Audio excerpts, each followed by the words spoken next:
नमस्ते विद्यार्थी मित्रांनो. BCSR या यूट्यूब चॅनलवरती तुम्ही आज बघणार आहे की MSBTचं हॉल तिकीट कसं डाउनलोड करायचं. हॉल तिकीट डाउनलोड केल्यानंतर तुम्हाला तुमचं नाव चेक करायचं आहे.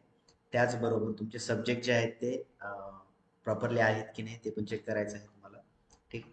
हॉल तिकीट डाउनलोड करण्यासाठी सगळ्यात अगोदर काय करायचं तुम्हाला, तर डिस्क्रिप्शन बॉक्समध्ये लिंक दिलेली आहे, त्या लिंकवरती क्लिक करायचं. त्यानंतर डाउनलोड नाव वरती क्लिक केल्यावर अशा प्रकारचा इंटरफेस तुमच्यासमोर ओपन होईल. या ठिकाणी बघा तुम्हाला काय करायचं आहे, तर एनरोलमेंट नंबर आणि सीट नंबर हे दोन ऑप्शन मिळतील तुम्हाला. बट ऑब्विसली आहे की तुमचे सीट नंबर तुम्हाला माहिती नसणार आहे या नवीन सेमिस्टरचे.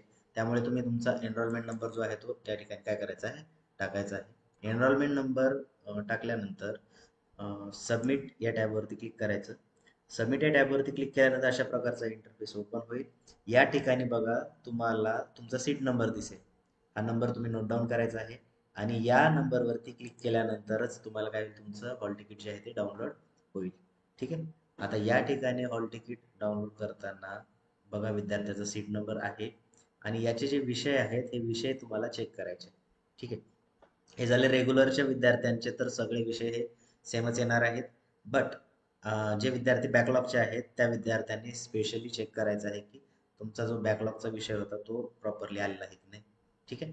त्यानंतर प्रिंट हॉल तिकीट वरती क्लिक करून तुम्ही त्याची प्रिंट पण काढून ठेवू शकता, है ना.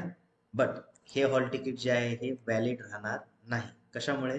कारण बघा विद्यार्थी मित्रांनो, या ठिकाणी लागतो सील ऑफ इन्स्टिट्यूट, म्हणजे तुमच्या कॉलेजचा या ठिकाणी सील लागतो. सील म्हणजे राऊंड सर्कल, तो सील असतो कॉलेजचा, त्याच्यावरती नाव असतं तुमच्या, तो. आणि इकडे प्रिन्सिपल सरांचं किंवा HOD सरांची तुम्हाला साईन आणि त्यांचा स्टॅम्प लागतो. ठीक आहे. त्यानंतरच तुमचं हॉल तिकीट जे आहे ते व्हॅलिड ठरतं.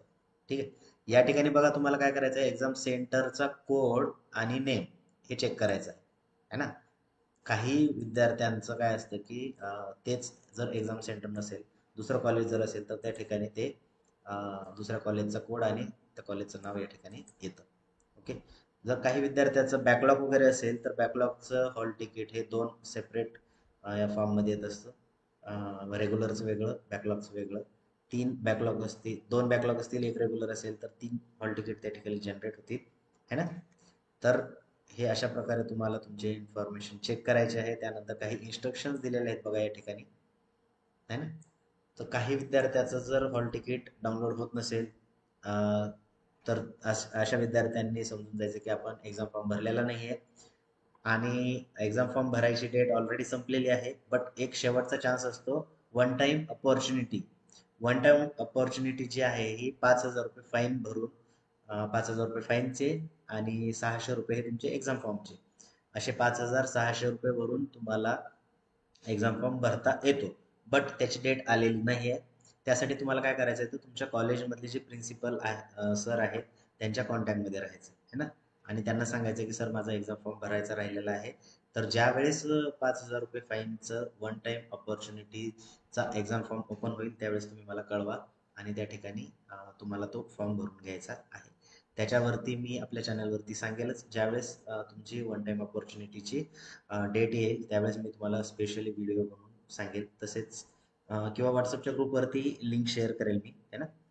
व्हॉट्सअपचा ग्रुप जॉईन केला नसेल तर तुम्ही करू शकता. डिस्क्रिप्शन बॉक्समध्ये लिंक दिलेली आहे, हो. हा. तर आय होप तुम्हाला समजलं असेल हॉल तिकीट कसं डाउनलोड करायचं, है ना. तर या व्यतिरिक्त जर तुमच्या मनामध्ये काही डाऊट असेल रिगार्डिंग MSBT तर तुम्ही कमेंट बॉक्समध्ये मेन्शन करू शकता. भेटूया आपण नेक्स्ट व्हिडिओमध्ये. थँक्यू.